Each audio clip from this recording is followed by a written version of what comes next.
फारूक रज़ी अल्लाह ताला अन्हु, आपकी 3 नसीहतें हैं। आप फरमाते हैं कि ये नसीहतें, इन पर अमल करो तो लोग अगर तुम चाहते हो कि तुम्हारे साथ मोहब्बत करें, तुम्हारे साथ प्यार करें, तो तुमसे नफरत ना करें, तो ये 3 नसीहतें फारूक आज़म कर रहे हैं।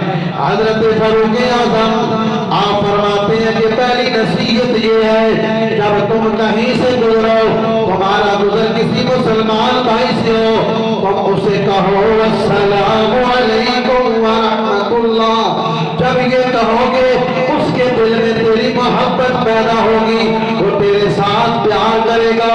दूसरा फरमाया, उमर फारूक फरमाते हैं कि जब कहीं को किसी मजलिस में बैठा हो, कहीं से बैठ जाओ, में कोई मुसलमान तेरा भाई आवे, तो तू उठ के उन जगह देता था, उठ के इस्तकबाल कीता, उसको जगह दी।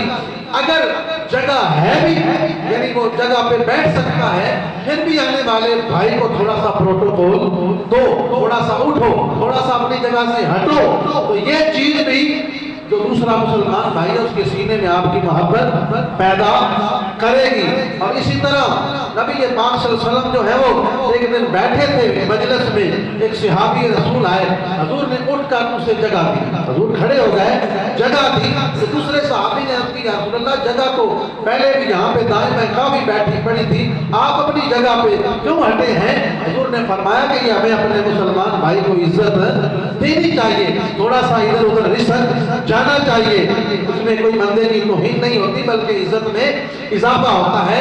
तीसरी नसीहत फारूक आज़म ने ये की कि जब जुमे वाले दिन आओ तो सबसे जैसे जैसे आते हो अगली सैकों में बैठो, क्योंकि हदीस पाक में है जो पीछे से बाद में आते हैं और लोगों के कंधों पे छलांगते हैं तो वो गुनाहगार होते हैं, उनको अल्लाह ताला गुनाहगार, यानी गुनाहगारों में उसका नाम लिखा जाता है। इसलिए आने वालों के जो है वो गुनाह में मुब्तला न करें। आप जैसे जैसे आए पहली सफों में आके बैठे, ताकि बाद वाले जो है वो पीछे जगह बनी हो वो वहां पे बैठते जाएं। ये ना हो कि आगे जगह खाली हो, आप पीछे वो आपके कंधों पे छलांगे लगा के आगे आए, तो फिर वो भी गुनाहगार होंगे और आप ऐसा उन्हें गुनाहगार न करो।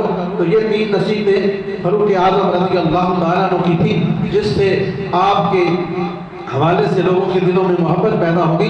तो आज का सारा उन्वान हमारा ये था कि लोगों के लिए आसानियाँ पैदा करो, लोगों के लिए घर में बीवी बच्चे औलाद हमसाए रिश्तेदार आपके महल्लेदार, उनके लिए आसानियाँ पैदा करो, उनको तकलीफें न दो। हमारा मुआशरा ऐसा है कि हम अपने हर मुसलमान भाई को तकलीफ देने के हवाले से सरे फरोश्त होते हैं। पहला नंबर हमारा होता है हम उसे जलील करें, हम उसे रुसवा करें। अल्लाह ताला हम सबको लोगों के लिए आसानियाँ पैदा करने की तौफीक अता फरमाए।